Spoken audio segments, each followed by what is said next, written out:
Minister గారు అందరికీ దావత్ ఇస్తారు. అప్పుడు కౌశికి వాళ్ళ కుటుంబం మొత్తం వస్తారు. అక్కడికి జగదాత్రి కేదార్లు కూడా వస్తారు వీళ్ళతో పాటు. అప్పుడు మినిస్టర్ గారు జగదాత్రి కేదార్ల మీద పగ తీర్చుకోవడానికి వాళ్ళ కొడుకును మినిస్టర్ గారు ఇలా ప్లాన్ చేసుకుంటారు.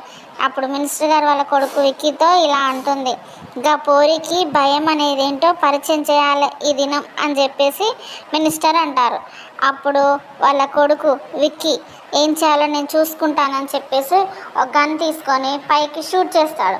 షూట్ చేసినప్పుడు అందరు భయపడి అతన్నే చూస్తారు. విక్కీని చూసి సాధు సార్ ఇలా అంటారు, అది ఆడుకునే వస్తువు కాదు ఇక్కడి అని చెప్పేసి సాధు సార్ అంటాడు. అప్పుడు అవికి గన్ను ఇవ్వను నేను అని చెప్పేసి అంటాడు కదా, నాకు ఆడుకోవాలని ఉంది అని అంటాడు. అప్పుడు కేదార్ వచ్చి అంటాడు కదా, మన ఇద్దరం కలిసి ఆడుకుందాం రా అని చెప్పేసి అంటే, నేను నీతో ఆడుకోను అని చెప్పేసి విక్కీ అంటాడు.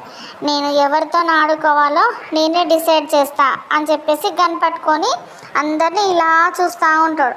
అప్పుడు అంటాడు కదా, నేను ఈ గన్ను అందరి ముందు ఇలా పెడతా, ఎవరి ముందైతే ఆగుతుందో వాళ్ళు పరిగెత్తాలి. వాళ్ళు పరిగెత్తుతుండగా వాళ్ళ వెనకాల నేను పరిగెత్తుతా.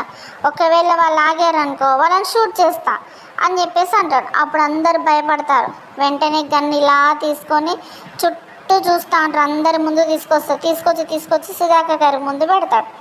పెట్టగానే అందరు భయపడతారు. కౌశిక్ కూడా షాక్ అవుతుంది.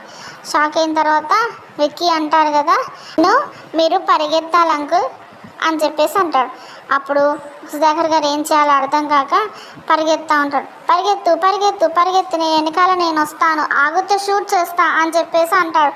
అప్పుడు సుధాకర్ ఆయాసం పడుకుంటూ పరిగెత్తా ఉంటాడు. అప్పుడు సుధాకర్ గారు వాళ్ళ భార్య ఉండి ఇలా అంటది, బో అని చెప్పేసి అంటా ఉంటాడు.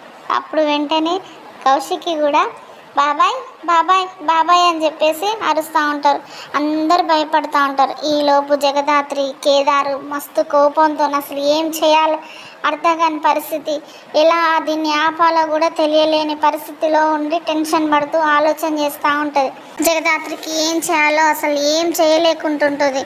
అప్పుడు ఒకటే ఆలోచిస్తుంది, ఏంటనంటే దీన్ని ఆపడం ఒకటే ముఖ్యం అనుకొని తను జగదాత్రి కాస్త జేడిలాగా మారిపోతుందా, లేకపోతే జగదాత్రియే అమ్మవారయ్యి అతని ప్లాన్ అతనికే తిప్పి కొడుతుందా, వాడి కాలు తీసేస్తుందా, చెయ్యి తీసేస్తుందా, లేదా ఇద్దరు కలిసి కుమ్ముతుందా, ఏం చేస్తుంది అనే దాని గురించి రేపటి ఎపిసోడ్లో చూద్దాం.